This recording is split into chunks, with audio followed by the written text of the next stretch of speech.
The restoration of an aging Gibson County building years ago offers insight into the family motivated to build it and the symbol they used. Yeah, Dr. Randy Mills, professor at Oakland City University, shares the significance of this week's Tri-State Treasure.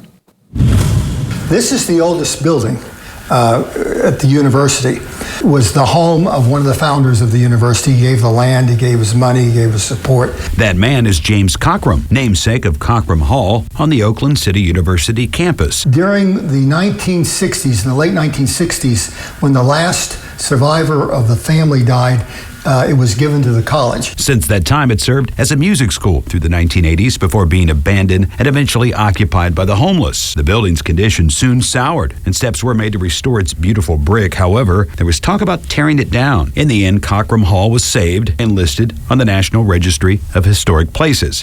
One of the important stats the building carries: efforts to hide and relocate slaves from the South using the Underground Railroad. Cockrums were involved in that activity.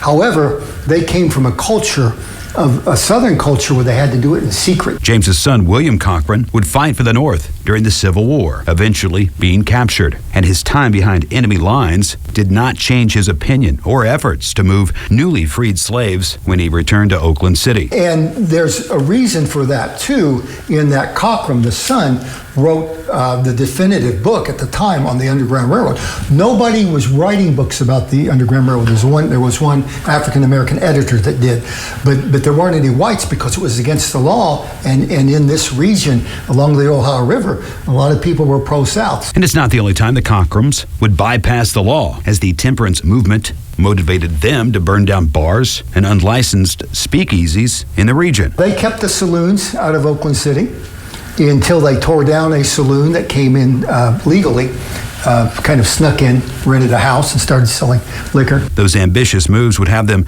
in the crosshairs of both saloon owners and Southern sympathizers 2 months later with the firebombing of Colonel William Cockrum's home, a blaze that almost claimed the lives of the entire Cockrum family. Colonel Cockrum was sick that night, so he heard the explosion, he got everybody out, and then the house just went like that, a firebombing. And the stress of that fire took a toll on the health of James Cockrum, leading to his death not long after. But the hall he built would soon reemerge. And we see the resurrection of that, kind of like out of the ashes, when Cockrum rebuilt not a wooden house, but a brick house, this house, in 1875. Positioned on the top of that stout two-story brick structure sits a watchtower in what historians can only assume is an act of defiance directed to those involved in Southern slave trade and a way to keep safe watch over this tri-state treasure. In Oakland City, Tommy Mason, 44 News.